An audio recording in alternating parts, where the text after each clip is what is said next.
Kia ora, Aotearoa, and hello world. You are listening to the Yeah Nah podcast, the official podcast of the New Zealand Skeptics.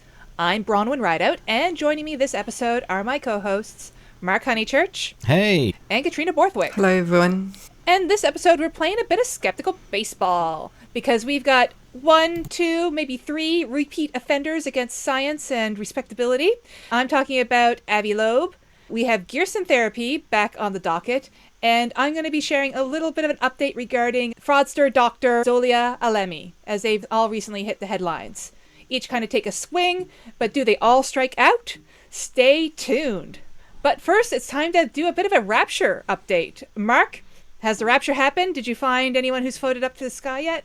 It did not happen on October the 7th, sadly, unless the same as the last one, unless maybe it was the correct date and it turns out that no Christian was good enough to be raptured. They'd all fallen from grace. That could be what it is, but it seems more likely that the rapture just didn't happen again. And I can't find anything else from Pastor Joseph. He's not popped his head up again to explain why he was wrong for a second time. I'm guessing it might be a while before we hear from him now. Obviously, the Gregorian-Julian calendar argument wasn't enough. I did check on YouTube just to see what was going on with the Cent twins, who had interviewed him both the first and second times. It was a weird one, actually. They had their husbands on a podcast. I think I heard about that one. And it felt like maybe basically the husbands were there to pull their wives in line. It felt like they were being basically told off for having interviewed this guy because both husbands were there doing most of the talking. I guess this probably happens in an interview anyway, but basically schooling their wives on proper theology and what the Bible actually says about rapture and how the rapture's actually going to happen, as if it's going to happen at all. But yeah, I felt bad for the two women who are obviously doing a pretty good job of, the stuff that they do, getting in the limelight, being influencers. But as soon as they get something wrong, their husbands step in. Wasn't it the last time that Brother Joseph was on the podcast? He was saying that, this is going to be the last possible prediction that God's going to give him. And then after that, there's going to be no more. These are all sort of tests that God is sending through him. Yeah, so when Jesus appeared in front of him in the flesh in June, I think it was, or he talked about it on the podcast in June at least. In fact, no, I think he maybe it was several years earlier that he'd been visited. But yes, it was the last visit he ever had from Jesus. I'm not sure Jesus is going to visit him again to explain and give him a reason why it didn't happen. I think he's going to have to make it up by himself. And I think it was kind of interesting to see some of the people who got very popular around the first round of Rapture talk. They were coming back feeling quite smug that the calendar was wrong, and now it's still kind of gotten quiet again. Yeah, and I'm going to estimate it's going to be another 5 or 10 years before we get this again. They flare up occasionally, but I think if these predictions became popular too often, Christians would just have fatigue. The up and down of thinking that maybe the world's going to end and then not. And I know most Christians don't get suckered in by this, but it's got to be wearing for the ones that are. Hopefully people learn their lesson, and hopefully it takes a while before the same mistake is made again. I guess I wonder, is this a recession indicator that we haven't really thought of? Things are so bad, people are suffering due to economic and other reasons, that the rapture is a better option. Oh my God. All right, we need to get data for this, but I love that idea that there might be some correlation between rapture predictions and economic hardship. Like, why else would you do a fire sale on your house and car? Just get rid of it, and people will buy it at rock bottom prices. Yeah, I can imagine things being so hard sometimes that people would rather they were just pulled up into heaven. Well, one person who may not be pulled up into heaven is Zholia Alemi. I wrote about Alemi back in October 2023. I did a piece about fake doctors who had worked in New Zealand. We even had some legitimate doctors who had worked fraudulently in New Zealand. So what I wrote about Zholia back then was that she was born in Iran in 1962. She arrived in New Zealand in 1986, then received permanent residency 2 years after that, and had claimed that she had completed multiple terms of nursing school in Iran between 1981 and 1986. She then came to the University of Auckland, and she did receive a degree there, but she didn't receive a medical degree. She got a bachelor's in human biology in 1992. She then enrolled into the medical degree, but seems to have struggled maybe passed the first year exams after 2 attempts, and then was dismissed after failing her second year exams. But in 1995, she relocates to the UK and is able to register with the General Medical Council as a doctor. And particularly, started working as a psychiatrist, often as a locum psychiatrist throughout the National Health Service, or the NHS in the UK. And she did this because back then, doctors who trained in Commonwealth countries had an easier process than other foreign trained doctors. Basically, they said, I have a degree, here are my qualifications, and those qualifications were accepted on the basis that, okay, you came from another Commonwealth country. So what she had done, because she did not have an actual medical school degree, she forged one using her actual Auckland bachelor's degree. So a little bit of creative photoshopping, and suddenly she's got a medical degree. This is 1992, so no photoshopping. She was doing photocopies. Oh, okay, so photocopying. Yeah, she had some sort of she actually had a forger's kit, so I'm not sure what's entailed by having a forger's kit. So it'll be interesting to see what that looks like. But yeah, I included an image in both sections of the newsletter that came from the original investigation that was done in Ireland, and you see her original degree in shoddy condition, and then this fake thing that she was able to put together.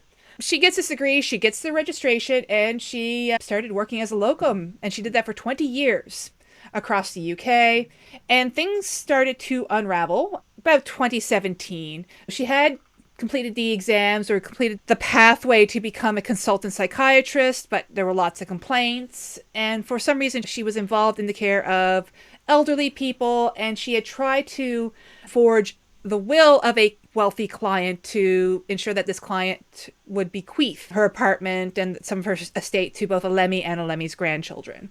When this hit the news that the psychiatrist was behaving fraudulently, trying to scam their wealthy clients, someone actually called the University of Auckland and found out that no, Alemi was never a doctor. She didn't even pass medical school, didn't pass the second year.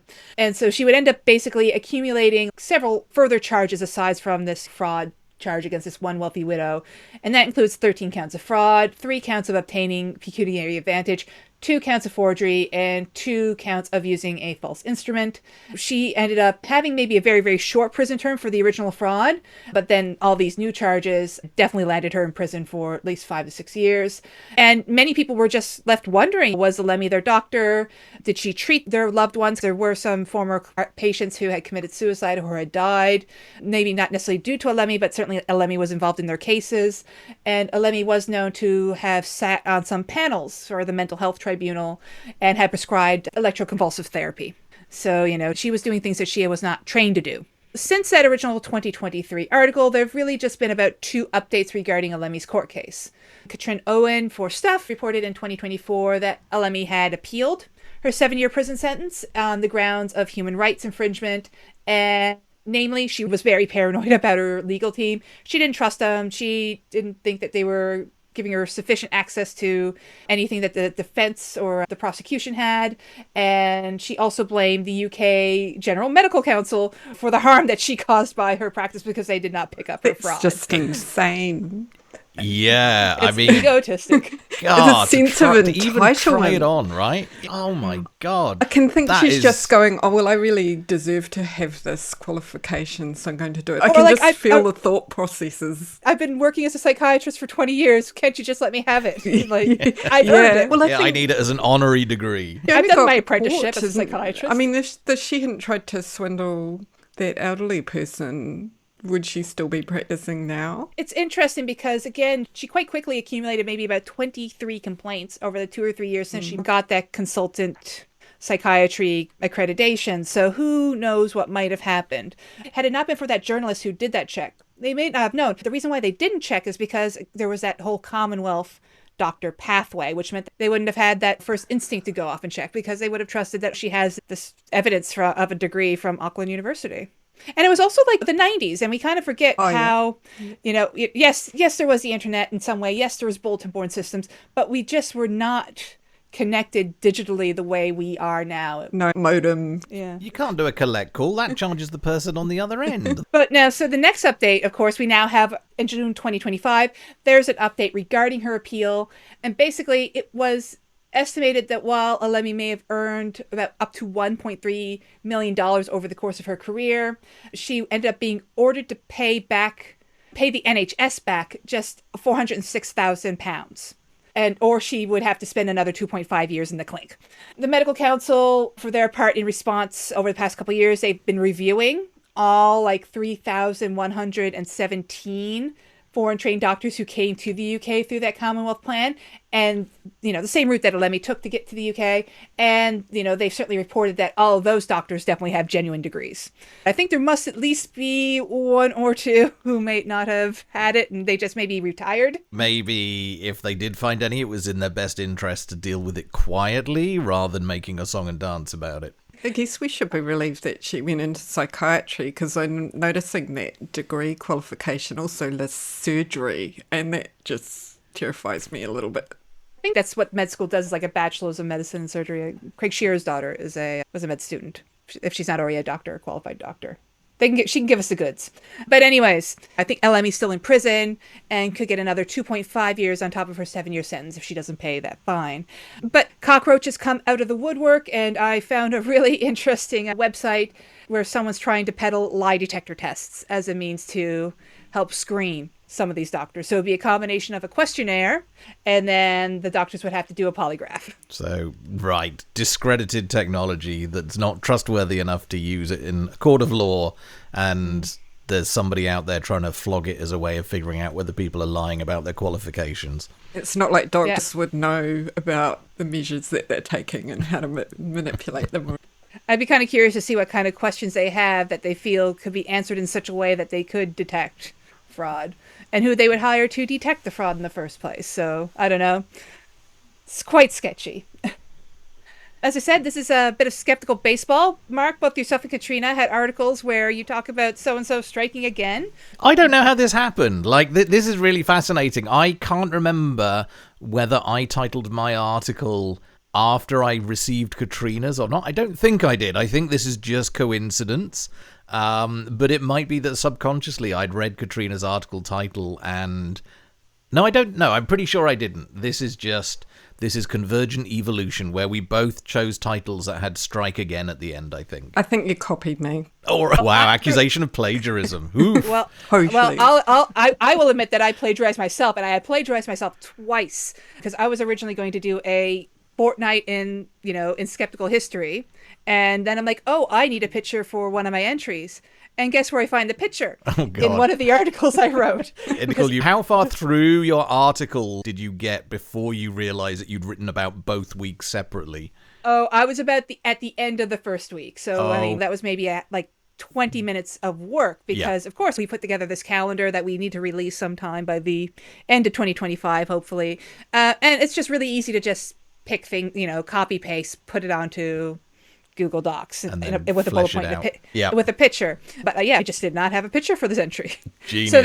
So then I looked at it, I'm like, okay, how much of the article do I need to rewrite? And then I found out that over the past 2 years, I had done, the 2 different weeks in 2 separate articles back when we were, more of a weekly publication. So I had to laugh at myself, and then I'm just like, God, this time of year must be really busy for me if I always have to pull out a skeptical history article. So I plagiarized myself. You guys plagiarized each other. So let's go with the first plagiarist. Mark, tell us about what Avi Loeb has struck out on this time. Oh my God, sorry. I'm still dealing with the fact that I'm being accused of plagiarism here. I think it's short enough that I can get away with claiming that it's fair use. Maybe parody or education. I'm not sure whether our newsletter's education or miseducation. It's transformative. It's transformative. That's the argument you have to use. Use that YouTube language. All right. Avi Loeb. I mean, he's a fascinating guy. And the reason I wrote about him was because in my news feed the other day, an article came up talking about the third extrasolar object.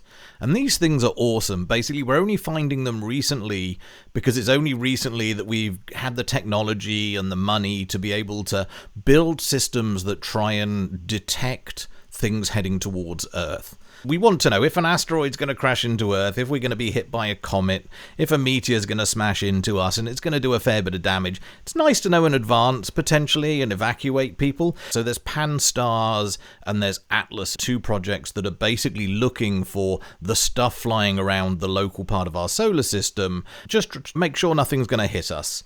And they've picked up 2 extrasolar objects. The third one, interestingly, is picked up by a guy called Gennady Borisov. He works at an observatory, but he just maintains the equipment. In his spare time, he builds telescopes and installs them in his own private observatory where he does amateur astronomy research. And the second one, which is called Borisov after him, he found using one of his optical telescopes. A single guy scanning the skies, taking pictures and comparing these pictures. He noticed this one object had moved relative to the stars and looked at the trajectory. But as I said, all of these objects, so we've got Borisov and now we've got the third one, Atlas. These are all extrasolar, so none of these are bound to the sun. They've all come from outside the solar system. They're going to come through, or 2 of them have been through the solar system. Atlas is kind of on its way now, and it's not going to stop. These things are cool. Like, you know, there's a lot that could be learned. Like, if we could even send something to go and visit one of them and just look at its chemical makeup and its isotopic makeup, that would be absolutely awesome. But for now, we observe them from afar. There's still a bunch of stuff we can learn based on how reflective they are, how massive they are, the shape of them, the trajectory. There's loads of cool stuff that we've been able to look at with these and learn a lot about what's outside of our solar system. But the article I read had a bit of scaremongering. So it talked about the discovery of Atlas, and then it mentioned, could it be aliens? And to me, the second I read that, I just knew the name I was going to read was going to be Avi Loeb. Because Avi Loeb, who is one of the chief astronomers at Harvard, so, you know, decent university, decent role. He's quite well known within the astronomical community for crying wolf, basically. Whenever there's an extrasolar object, he starts to talk about how it might be aliens. And his worry is that those aliens might want to harvest our organs or use us as batteries or, I don't know what, put us in a museum or something. But he thinks these aliens will want to do something bad with us. And he's an outlier. He's very much an outlier because the entire scientific community is saying, look, it's not going to be aliens. This is not going to be technological. And what he does is he fishes for anomalies. He looks for anything that science hasn't understood yet, any measurement that doesn't fit with what we're used to seeing with objects that are solar bound. And then he goes, well, I reckon this might be because, you know, it might be really shiny because it's a solar sail. And it might be tumbling like this because it's got propulsion rockets or it's trying to make artificial gravity. So he's got all sorts of different ideas about this anomalous thing. I reckon that makes it aliens. But of course, these are extrasolar objects. Scientists are learning so much because until a few years ago, we hadn't seen any of these. We'd never seen one. So it's all new. It's all stuff that needs to be learned. And I think he's just a little bit too quick to jump the gun. Like, you know, methodological naturalism, the idea that nature should explain things by default, that would be the explanation, really should be at the top of everybody's list. And most scientists are doing that. They're saying, what would be a natural physical explanation for this? Like, not technology designed by aliens, which in a way kind of does follow naturalism because it is, you know, aliens would be natural. Yeah, but I guess when an alien was travelling between planetary systems, they need to move quite fast. Otherwise, they're not going to get anywhere. But a particle of dust, when you're moving really, really fast, is quite dangerous. It could just nuke your ship, basically, because of kinetic energy. So as soon as you get into a planetary system, you want to slow down. And when you start to slow your spaceship down, something's going to happen. You're going to be giving out an immense amount of energy thing. Yeah. It's not Yeah, just so he does- it looks slightly shy. Or you're going to be distorting space or throwing out a whole bunch of rocket energy in the opposite direction to what you're moving. Yeah, so he does do things like he talks about, well, maybe it's going close enough to Jupiter that it's going to use Jupiter for deceleration, which, as you say, it's probably a lot of deceleration. The other thing is that maybe it's not active technology. Maybe this is just detritus that has been just floating through the solar system for hundreds of thousands of years. Maybe it's all passive technology. But the thing that most gets me is that the mass of all of these is the mass that we'd expect for a lump of solid rock. Not for something hollow, not for something technological, not for something that's got a whole bunch of intricate wires or whatever inside. If anything, some of them are more massive than what we'd expect from something in our solar system. They're more dense. And so it really doesn't fit. Like, aliens would make some cool bit of technology and they'd make it as dense as a really heavy rock. They make it more lightweight but more resilient. Like Yeah. we don't try and make our cars out of bigger, heavier rock. Like It's more energy to accelerate it. You're not going to be able to accelerate something with a giant mass, so you would be trying to minimize that but also keep strength. Yeah, and so the other one that Avi Loeb has been talking about over the last few years, and this is a fascinating one, is he started something called the Galileo Project. So here we've got... He might not be directly comparing himself to Galileo, but maybe comparing this project he started at Harvard to Galileo. I think it might be the Galileo Gambit still. But he started this project that basically is a search for extraterrestrial technology. And there's a fourth object that he's been chasing after. The Galileo Project has focused on this one object called, I think it was IM1. And IM1 is an object that basically seems to have landed on Earth. The military won't release the raw data that scientists would like to see just to double check that it was extrasolar. The military say it was extrasolar, but that their error margins do give allowance for it being solar in origin. It's been in our solar system for a long time. So we can't even be convinced that it's not 100% that it came from outside the solar system. It apparently crash landed on Earth. And Avi Loeb used a seismic event from a single seismic station, from what I've read, in order to triangulate. And from a single station, like that, you're supposed to draw a triangle for triangulation. You know, you're supposed to, like, 3 points is great. The more points you have, the better. And you can figure out by triangulating between them where the source of this thing is. But he used a single one, which basically just gives him, let's say, a radius or an area of a circle. And he went looking for where this seismic event came from. And so he picked a part of the ocean, and he went out there and he did magnetic dredging. So he basically went out there with a big-ass magnet off the back of a boat, and he pulled anything magnetic up from the ocean. And he got some, like, tiny, tiny little balls. Like, the biggest were about 1 millimeter, but most of them were, like, in the hundreds of microns across. And he's claiming that this is it. This is proof of aliens, or at least this is evidence for aliens, because here we've got, you know, whatever hit the ground, we can see that it was made from metal, because it burned up coming into the atmosphere. The metal in it melted and became these tiny little spheres, and he did an isotopic measurement and said these isotopes don't match what we'd expect from the solar system. Apparently all of that was wrong. So starting off with the seismic measurement, the seismic station that he got it from later said that it matched a series of other seismic events that they'd measured, and they tracked it down to most likely being a truck driving to and from a local hospital. So he was tracking the wrong seismic event. The particles he picked up, their isotopic measurements, the ratios of the different isotopes of the chemicals in them, do apparently quite closely match something we would expect from our solar system.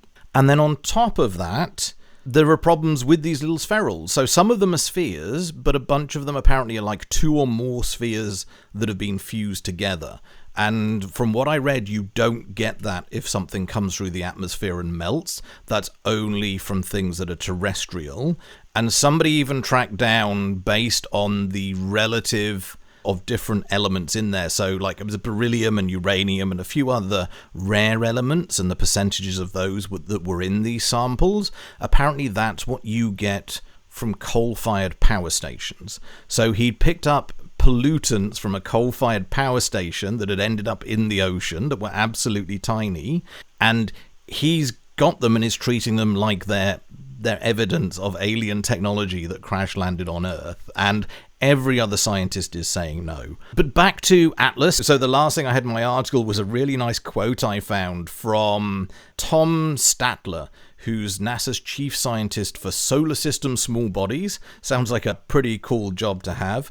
But he was asked what he thought about this object, and what struck me was just how often he used the word comet to drill home that it's a comet. He really wanted the public to get that this was not something alien, and what he said was, it looks like a comet, it does comet things. It very, very strongly resembles in just about every way the comets that we know. It has some interesting properties that are a little bit different from our solar system comets, but it behaves like a comet. And so the evidence is overwhelmingly pointing to this object being a natural body. It's a comet. And I love that. The fact that he stayed on script so well, like he knew how to deal with the media. He knew how to keep it simple and stay on point. And I absolutely love that quote. It sounds like he didn't want a single sentence taken and quoted separately without the word comet being in there somewhere, or natural body. Yeah, there's no way you could selectively quote that and not have the word comet in there. So as I was finishing off my article, I was thinking, like, what's a good analogy? What's a good comparison? And the best I could come out with was intelligent design proponents, who we still look at them and facepalm, their idea that there are little hints in nature where evolution couldn't have built something because of scaffolding and other things. You couldn't possibly scaffold this. You couldn't possibly naturally come across the blood cascade or the blood clotting cascade or the bacterial flagellum or all the other example that intelligent design proponents have. And I imagine Avi's a bit like that because he is a scientist. He does do some good work. He can do maths. He does understand his topic. And so what he writes is a lot more subtle than, let's say, somebody that claims they've been abducted by aliens, in the same way that intelligent design was more subtle than creationism. And so it takes a lot more to challenge those things. It takes real effort and hard work in order to convince the public that actually the evidence is on the side of science and not on the side of these random outliers. And I guess I wish he'd stop, but he seems to really like it. He seems to think that the scientific method is too boring, that assuming that things are natural, you've only got one life to live. He's talked to the media at various times about this, that, it's like, let's make things exciting. Let's assume it's something exotic and unusual. And this is what he's doing. He's basically making money, selling books and working for Harvard by being controversial and by making the claims that are not supported by evidence, that are very unlikely to be true, but that work really well in the media. The media loves this kind of thing. They love the idea that aliens are visiting. So I'm not surprised that we see a bunch of headlines with this. As I said, I also wasn't surprised that it was Avi, when I read the article, that he was that one scientist. Alrighty, thank you, Mark. Now, Katrina, you've come across another case in which Gerson therapy has led to the loss of a life. Just for our maybe long-term listeners or new listeners, back in February of this year, I can't believe the year's almost over when I think about it, Netflix released a dramatization of the story of Mel Gibson and how she completely faked this whole cancer story, yet built a multi-million-dollar natural health empire in Australia, and how that sat alongside the real-life cancer struggles of Jessica Ainscough, and, how Jessica went on this whole journey with the Gerson therapy, took her mother along for the ride, and both of them died within a couple of years. So, Katrina, tell us about this new case that you've come across. Yeah. I mean, it did bring to mind that series, and the interesting thing in this series is they don't actually call it out as Jessica Ainscough, but anyone that knows the case knows it was definitely modelled off her, and so she's sort of portrayed as the arch enemy, I guess, or rival of Mel Gibson in Australia, and she really does have cancer, unlike Mel Gibson, and she does something called Hirsch therapy or whatever, and so probably for For legal reasons, they aren't using the name Gerson Therapy in this series, but it is really obvious it is the same therapy. It's Gerson Therapy. And so Jessica Ainska is a real-life person who died because she did not get treatment because she was doing Gerson Therapy. So I saw this headline come through, and it appears that earlier this month, the UK coroner actually made a ruling that British health blogger Kate Shemirani promoted, Gerson therapy and encouraged her daughter to use it for her cancer and refused chemotherapy. So she died in July last year from cancer. And the coroner says if she had been treated, she would have had an 80% chance of surviving just from radiotherapy, chemotherapy alone, let alone any other treatments that she added on. But instead of that, she decided to refuse treatment. And from what I can tell, there were a couple of people influencing her. And one of those people was her mother, Kate Shemirani. And there was also another person there as well, Dr. Patrick Vickers. And turns out they used to be engaged. So her mother and Dr. Patrick Vickers used to be engaged. Paloma, who was the girl that died, she was quite close with Dr. Patrick Vickers, and he runs a whole bunch of Gerson therapy clinics. Mm-hmm. Add to this, Kate Shemirani is well known for being a bit of a conspiracy theorist. She used to be a registered nurse, and she lost her licence during COVID for telling people not to use the vaccine. So she's anti-vax, and she also has strong views on 5G as well. And so basically she's a bit bananas, and was hooked up with this person that runs multiple clinics now, does podcasts, videos, and all sorts of things, saying how wonderful it is. They had this young daughter. She was 22 when they discovered the cancer. She initially agreed to treatment, from what I can tell, but then her mother came on board and she quickly backed out of that. So she agreed to take 2 drugs to treat her cancer, but then as soon as her mother entered the picture, she quickly backed out of that in favour of going and doing Gerson therapy. So Gerson therapy was developed by a person called Max Gerson in the 1920s and 30s. So this has been around about 100 years to cure his migraines. But he kind of went on and went, it cures my migraines, so I can use this to treat other diseases like tuberculosis and cancer. It includes a very strict organic vegetarian diet, so there's a lot of juicing. I managed to get hold of a head paper with basically a quote of how much this would cost, and the cost of all the fruit that you'd have each month is about $1,200, presumably US dollars. The treatment's sort of about $11,000. Like, this is a lot of money that you would be spending on this, plus all the food, plus they tell you need to get a whole new fridge for all this fruit that you're going to eat. So this is a really expensive thing to do for your wallet. Plus, presumably, you need to go and travel to Mexico or somewhere that actually allows this treatment to occur, because it's not super ethical. And then on top of it, Mark will love this, the coffee enemas, up to 5 coffee enemas a day. Now, juice, having more fruit can be healthy for you, but obviously if you overdo things, it can be a bit of a problem.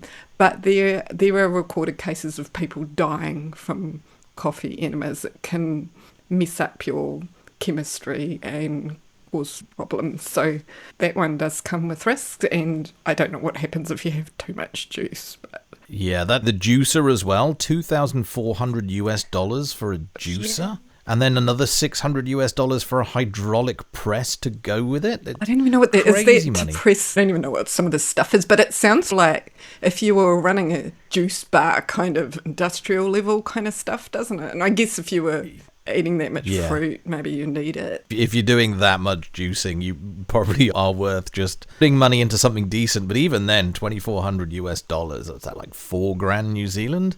Yeah. That seems too much even for a very good juicer.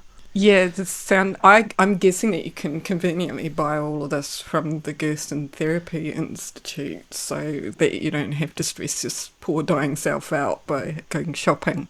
This is really interesting, is that the coronial inquest is actually, the report's up on the internet. and it actually goes into a lot of detail. There is some information in there that's quite interesting. Now, Dr. Patrick Vickers is not, in fact, a medical doctor, and this is something that came out in Kate's evidence, so the mother's evidence. So this was very reluctantly, she was obviously asked a direct question and she had to confirm that he isn't in fact a medical doctor, but he is a chiropractor. This is an interesting one because in the US, a chiropractor does have to get a medical degree before then getting an additional qualification in chiropractic from memory. I'm pretty sure that's the case, but I don't think they don't carry on. They're not like, continuing practicing as a medical doctor, but that initial qualification, I believe they do have to get, Well, he's in which is different to most countries in the world. Mexico, so I just have no idea. Okay. The clinic is, but I know that his ex-fiancé said he is not in fact a medical doctor, so right. she probably had a reason to say that.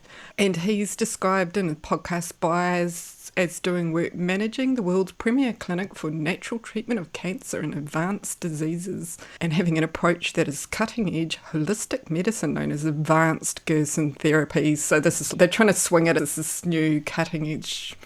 So twice the fruit, twice as fast? Yeah, maybe, I don't know. But the bit that gets me, one of the videos promoting Gerson Therapy, sharing his inspiring journey and the science behind it, was on 15th of July 2024. That is 9 days before Paloma died, and it's still up there.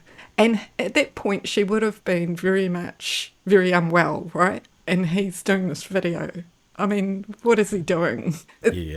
This is his ex-fiance's daughter, someone that he was close with, knew, and basically the therapy killed her.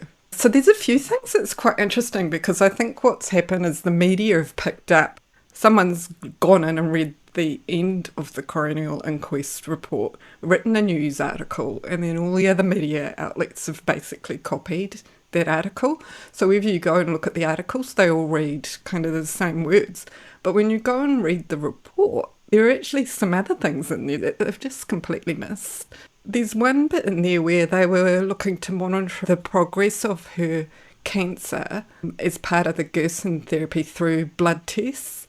And the GP made it really clear that, this is not a good way to monitor cancer. She was suffering from lymphoma. Like, she somehow didn't think she had cancer at some point. Convinced that... Well, it's really easy to be convinced. When we were writing the articles about Jessica Ainscough and looking at the documents, because she wrote in her own blog, like, oh, I'm healing. Like, my cancer is ulcerating. That's healing. My body's healing from cancer. It's in there within the books and the text that Gerson's published. And this is what you need to tell your clients. They're healing when they see these things. But also the blood tests, that was another thing that Jessica Ainscough was doing. Yeah, that's a dangerous thing to do, to convince someone who is ill that they aren't, especially when they need treatment. The second thing that struck me as really weird, because it talks about Kate, the mother, running around and saying she had the power of attorney and wanted access to her daughter's medical records so that she could get second opinions from doctors overseas, presumably all these Gerson people, but who knows. That this has been noted down that she was doing this and trying to get these records, because there's an earlier record, the daughter alleging physical abuse by her mother. And I just saw that and I went, what? Like, that's kind of a big thing. So you've got someone where there's alleged physical abuse and they're now manipulating her to not take therapy that would work for her cancer. And I'm like, that is... there's many kinds of abuse going on there. It's bad. It doesn't say anything more about that anywhere else in the report, but it just... Do her brothers have been in the media quite a bit. Do her brothers say anything or imply anything other than that, their mother had led to the death of their sister? Yeah, I'm not sure, but she did have a twin brother, Gabriel, and he did try to save her, but he ran out of time, basically, so he did have concerns about his mother's coercive influences, how he described it. And so in February last year, he made a safeguarding referral to the social services, which basically means a social worker would try to contact her but she just wouldn't cooperate. She wouldn't contact them back. So that didn't work in February. So in April, he issued High Court proceedings seeking a medical treatment order so that she could get treatment for her cancer. And he named, but also his mother, as defendants and respondents in that. So he was, this is what happens sometimes when two parents don't agree on a treatment. One of the parents will get a treatment order. He actually attempted that for his sister, but neither his mother or sister cooperated. But as part of that, she picked up a document that seemed to be their legal advisor's plan, his tactical plan. The advisor has suggested is that Paloma make complaints about the barrister, complaints about the judicial conduct, complaints to the Judicial Conduct Investigations Office, and seek a recusal of the judge, so the judge can't be in court, disputing jurisdiction in the court, and making complaints to the police and the General Medical Council. And this can only be delay tactics. You've got someone who has got this kind of diagnosis, and if you keep all of these things going long enough, you're just going to run out of time on the clock. So that is horrible. That is awful. So those were the extra things I kind of noted there. And I think the overall findings speak for themselves. But what they said is the cancer is a natural cause, but I am not going to put the cause of death as a natural cause because of this adverse influence of these other people. I'm going to put the cause that she didn't seek proper treatment. So she basically died as a result of the effects of a naturally occurring disease which was curable but was not treated. And I think this is really important. It's actually stumped up in there and gone. This is the reason that the person died. It doesn't just say they died of cancer. It's saying they died because they didn't do proper treatment. They didn't get the medical treatment that they needed. And had they got it, this was survivable. I had a bit of a hunt into the scientific evidence for Gerson therapy, and there's not much. That's not surprising. Yeah. There is one case review that keeps getting quoted, and it's these 6 patients with metastatic cancer. There was some reports in that study that it helped patients in some ways, both physically and psychologically. But even that report recommend actual clinical trial. There's been no laboratory or animal studies been published. There's actually no research. There's just some, hey, maybe we should look at kind of studies, but none of them have ever come up with any evidence that this works. And there's a journal called Integrative Cancer Therapies. They talk a little bit more about the 6-patient study, and they said it does not rigorously prove or disprove anything. So basically there's not enough in that study to do anything useful, but it does seem to be quotable as evidence. Despite what it actually says in there, you would need to test this and actually do clinical trials, some actual research, if you wanted to look at this further. The Cancer Council of Australia thinks it's bunk as well. They have information up on their website because they are worried about people going in and having this therapy. It's not a valid or effective treatment of cancer, and you could die from coffee enemas. It could be harmful, ineffective. In any case, removing natural toxins is actually what your liver and kidneys do. Some antioxidant supplements can actually increase the odds of dying from cancer. So in order to work out if something can actually treat cancer effectively, doctors do large randomised trials, and that means they compare people who receive the treatment with those who do not. And no such studies have ever been done for Gerson therapies. There is no evidence that this works. People are still doing it. And in this case, it appears there's a lot of undue pressure put on this person to go along with it. She was a reasonably young person. She had her mother, people she trusted, saying this was it, or maybe that she didn't really have cancer. And she ended up dead. This is key. It's the same story over and over again. These particularly young women, but it's not limited to young women who are getting caught up by Gerson therapy. The Gerson therapy has been around for decades. I mean, what can we do to stop it? It's just frustrating to see all these young women die. Yeah, and I mean, Jessica Ainsker was 2015, and that wasn't low profile. This is last year. So 9 years later, and this is still happening, and they've still got lots of Gerson Therapy Institute places, and they're still making a lot of money and charging $2,400 for a juicer by the sounds of it. Oh, yeah. I mean, there was that MLM influencer, Jessie Lee Ward. She never necessarily used the word Gerson too much, but she was trying to go to Mexico. I think she probably did go to Mexico, but she had the big juicer. She was doing all the Gerson therapy, and yeah, it's awful. Alrighty, so, I mean, Katrina, would you say Gerson's still hitting home runs at the expense of people? Yeah, I mean, making a lot of money, and I know this is weird conspiracy theorist thing that the people who make cancer drugs are somehow making a lot of money, but I actually know the Therapy Institute is making a lot of money off nothing. There is nothing there that they're doing that should cost a lot of money, but they're charging a lot of money for it. It's providing no value to people, and it's actually causing harm where people aren't getting proper treatment. The people producing cancer drugs, not the same story. So it's a total grift. All right. And then for our last piece of the episode, Mark, there's a war on science. Is that correct? It turns out there's at least one war on science. This one's an interesting one. So there's a book that came out in July called The War on Science. Some of the names of the essayists in it. So it's a collection of essays collated by Lawrence Krauss. 39 essays in all. I put in my newsletter article some of the more recognizable names, and I'll read those out quickly. That was Richard Dawkins, Jordan Peterson, Jerry Coyne, Steven Pinker, Peter Boghossian, Niall Ferguson, Alan Sokal, and Gad Saad. Now, some of these were really like regulars on the skeptical conference circuit. Some of these, were at conferences around the world, being flown around the world to come and talk to skeptical audiences, particularly Richard Dawkins and Jerry Coyne, Peter Boghossian, Alan Sokal back in the day, I'm sure would have been a good guest to have at a skeptical conference, as he's quite a famous person for the Sokal affair.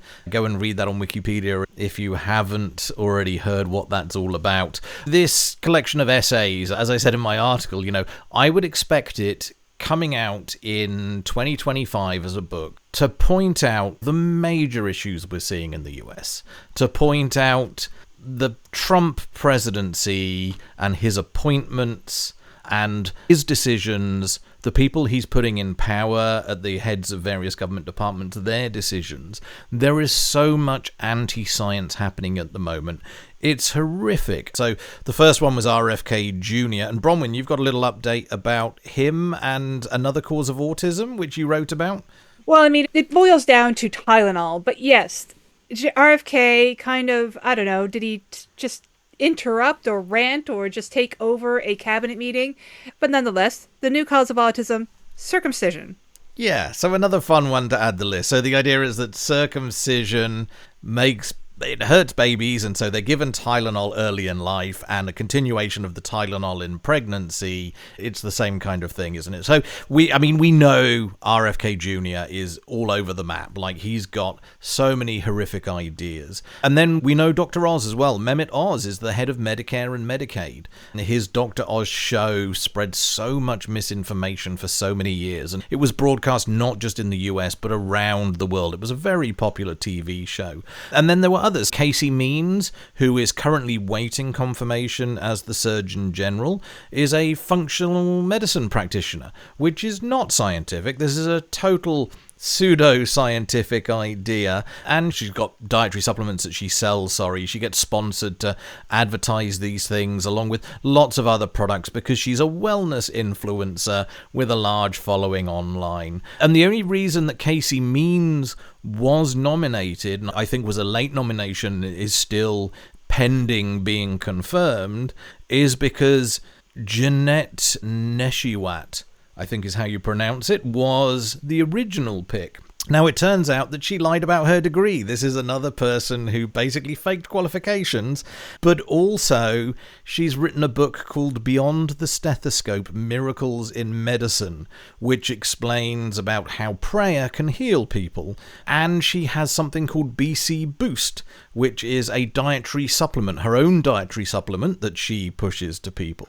Like, these people should not be in these positions if they have a vested interest in making money from all alternative medicine, they should be nowhere near running any of the government health programs. This is ridiculous. Jay Bhattacharya, he's the director of the National Institutes of Health. He is an academic, so, he's not a total noob. He's not just been plucked from Fox News, but he was, if not a COVID denier, he was a COVID seriousness denier. He spent his time during COVID telling people that it wasn't a problem, it wasn't going to kill many people, we shouldn't have lockdowns, we should just let it spread. Then we had Chris Wright, the Secretary of Energy, who has worked for fossil fuel companies for decades and is a bit of a climate denier. And now he's responsible for energy, and we've seen the cancellation of solar projects in the US, and Trump obviously has a real bugbear about wind power as well, so presumably all the wind farms are going to be cancelled and dismantled. And then Elon Musk. Thankfully Elon Musk is gone now, but I think his Department of Government efficiency and his efficiency drive did a lot of damage. Like, it just made cuts without really considering whether they were sensible cuts.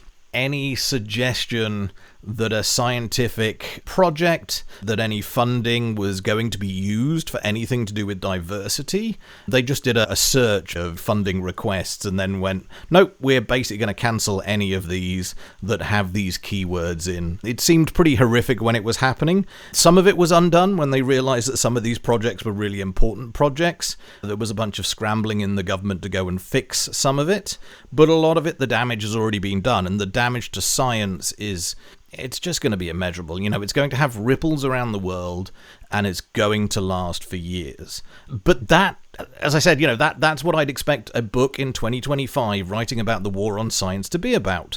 But no, these academics are all concerned about DEI. They are really worried that by trying to make things fair for people and trying to right historical injustices, that this is destroying science. And one of the blurb quotes for the book even says, "The very future of free inquiry and scientific progress is at risk." Now, it might be, but it's not because of DEI. Like, if anything, like the timing, apart from the fact that this is the wrong thing to be looking at, like DEI has gone from so many universities. There has been threats, there have been legal threats, there have been defunding threats if universities don't remove their DEI programs. And so a lot of DEI has already gone from universities, so it's not even there anymore. But there's a lot going on with these people. As I said, these people, they used to be at a lot of skeptical conferences, some of them, not really anymore. Like, a lot of them have shown their true colours. A lot of them are in their conservatism, they're willing to basically not really look at the evidence. I think when it comes to certain topics, they have ideologies that they want to push, and they're not really interested in listening to other people, having nuanced conversations. It seems like quite a few of these people that have written these essays as well, they've been in trouble with their universities or their places of employment in the past because of DEI and because of other things about being progressive and being nice and not sexually harassing people and things like this. Like, a lot of these authors, there are various ways in which they've got in trouble with their university because it seems like they've done bad things, and they don't like the fact that they've lost their job for doing bad things, like having relationships with students and touching people inappropriately. Yeah, so this book, it seems like they've just got a personal grievance. And so they're unhappy that DEI policies treated them the way they did, or even just normal policies about not sexually harassing people. They're unhappy with the way they've been treated. They're getting their own back by writing about how it's not them that's the problem, it's DEI that's the problem.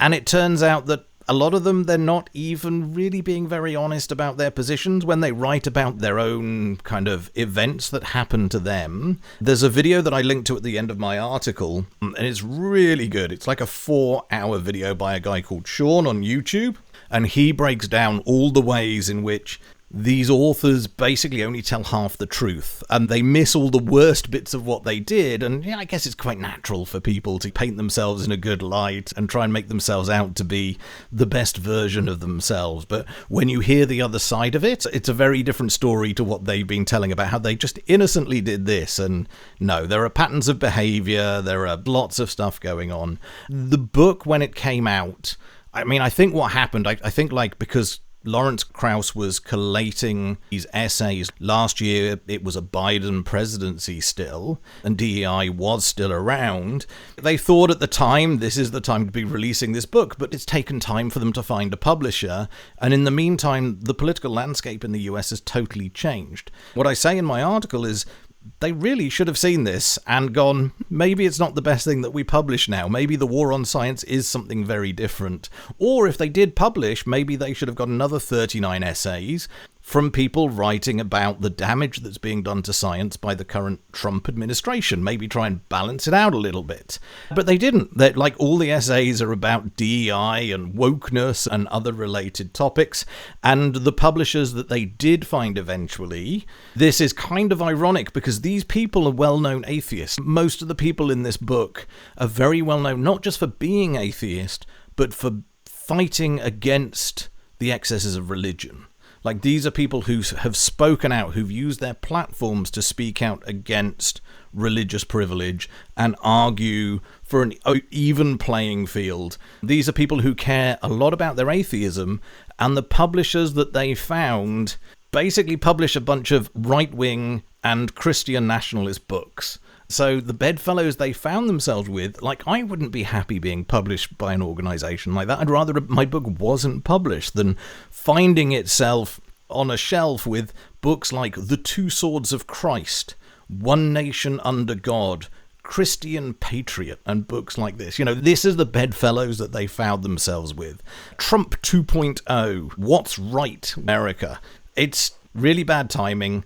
Not surprised that this is the publisher that they ended up finding.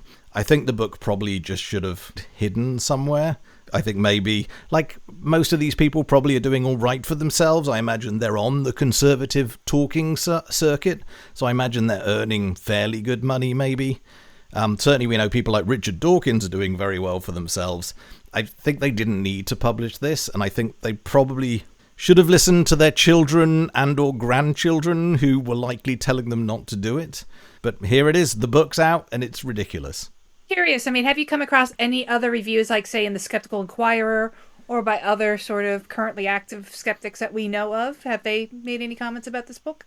Not that I've seen. I didn't search too much, but I haven't seen anything. I wouldn't be surprised if we didn't. I know there's a bunch of skeptics that are still embedded within skepticism that are friends with Lawrence Krauss and Dawkins and others. You know, there are a lot of connections still within our kind of in-group, so I wouldn't be surprised if a lot of skeptical groups just shied away from saying anything about this. These people want to keep their connections. I know the Richard Dawkins Foundation gives away grants, and it's always nice to get money from people, so maybe that's a good reason not to talk about it. But yeah, I'd like to see more. I'd like to see people speaking up and saying, hey, what the heck is this book? But I don't think we're going to see a whole lot of it. I think they just spent a lot of time on it and spent too long before we have to publish it now. Yeah, they don't have to. Like, I'm sure they write a whole bunch of other papers that don't end up getting published, end up on the tip. This should be normal for them to get rejections, to not have something published. Could have walked away, but I suppose they're too old and whatever. Some of this stuff's going to resonate really badly with some of the Red Pill kind of crowd that have obviously, you might not realise that there's still problems, right?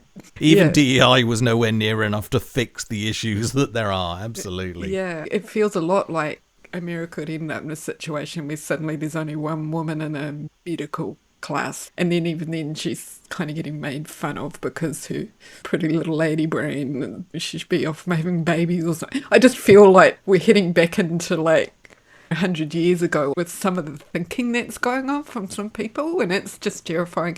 And now they do get pregnant, they can't take painkillers. Not sounding good to be a woman at the moment in the US. No. And I'm curious as to, or whether they're getting a lot of people just voting with their feet on that in terms of moving away. I know, you know, governments don't last and all of that, but it feels, I wouldn't want to be there. I've heard people saying, oh, I've got friends over there and they're saying don't go to there right now. It's not a happy place, but it might just depend. I feel like I should check and see if any of the universities are still putting out a travel warning to their staff about traveling to the US for conferences and being careful. I mean, there is a real risk now that, you know, you turn up, they ask to look at your phone, and they turn you round and march you straight back again without being able to go to your weekend conference. Yeah, and I mean, we're all probably up the creek, aren't we, if they check out. I don't know. Anka went to the US and didn't get in trouble. Oh, okay, that's reassuring. It's probably because we Mark might be okay. You haven't uploaded all the articles yet. Oh, they're all uploaded. Trust me, even this week's, it's All right. already online. I'm just so even-handed. I don't think I'd have a problem. Plus, I'm a middle-aged white male who is bald with a beard. I fit certain racist stereotypes of how you'd expect someone racist to look. So historically, I've not had a problem walking into racist events and being kind of accepted as one of their own, because I really do have that biker look to me. So yeah, I think I'd probably turn up at the US and just be accepted with open arms, I'd imagine. I would say I don't know. I've said a few things about RFK, and I've said a few things about Tulsi Gabbard, Science and Avi Foundation. I may not be as lucky, despite my Canadian citizenship. I may have insulted Trump's missile defense system, so, there's His that. golden dome. We guilty. haven't heard about that since, have we? That was a one and done. There's nothing being mentioned anymore. Yep. Thank you for that, Mark. But now it's time to close out the episode with our traditional membership corner. If you are interested or, feel that someone could benefit from the gift of skepticism, we always have our memberships. So we have $20 unwaged, $40 waged, and a $60 family membership. If you want to learn more, you can go to skeptics.nz and sign up there. In terms of our events, we really just have 3 events coming up over between now and early November. Bronwyn, you've got to work on your framing. You have 3 whole events that you can turn up to. So we have 3 whole events that you can attend between now and November. First is going to be Skeptics in the Pub in Wellington, which is going to be 6 p.m. on October 31st, Halloween. That'll be at Chapman Taylor's Cafe and Inn on 113 Mole Street in Wellington. If you were listening to the last episode, that's the same day that Peter Linehan is getting a talk at Unity Books about whether Wellington is really godless. So check out Peter Linehan's talk and then come join us for some drinks later on in the evening. November 4th, Tuesday, in Auckland at the Dyson Fork. It's going to be their monthly Skeptics in the Pub, so that'll begin at 6:30. And then our next Skeptics in Cyberspace, barring any hazards or changes in plan, will be held on November 7th at 6 p.m. We are starting to really move our cyberspace meetings from Zoom to Microsoft Teams, so keep an eye out on our meetup page or our Facebook page for the new link. And then finally, I guess we really should just put a save the date out there for the Skeptics Conference for 2026. That'll be held on the weekend of July 31st to August 2nd. We will hopefully start selling some really early bird tickets by the end of December, early January. I guess it's really important that maybe we announce who our special guest could be, Mark. Do you want to say it, Mark? No, you say it. I'll say it. We've been in talks, and if you've listened to the Skeptic's Guide to the Universe, you may already know that the Rogues, the Novellas, and the rest are going to be coming to New Zealand. So we're still sort of in the early planning stages of that, but we're hoping we can peel them away from bird watching long enough that they'll come and speak to us at our conference. Mm-hmm. The location will be in Christchurch. We were going to have the conference in Christchurch in 2025. Now we're going to have it in Christchurch in 2026. So we're all really excited for the SGU to come back. This will be their 3rd trip to us. I think everyone's enjoyed the show in the past, so we're looking forward to having them back. Yeah, it's been a good turnout in the past, so we're hoping it's going to be a good turnout again and a lot of fun. Yeah, okay. Well, then that's it for the podcast for this fortnight. If you have any comments, questions, queries, kudos, or concerns, you know how to email us. But if you don't, it's podcast@skeptics.nz or newsletter@skeptics.nz. All right. That's it for us for this episode. Ka kite. Bye. See ya.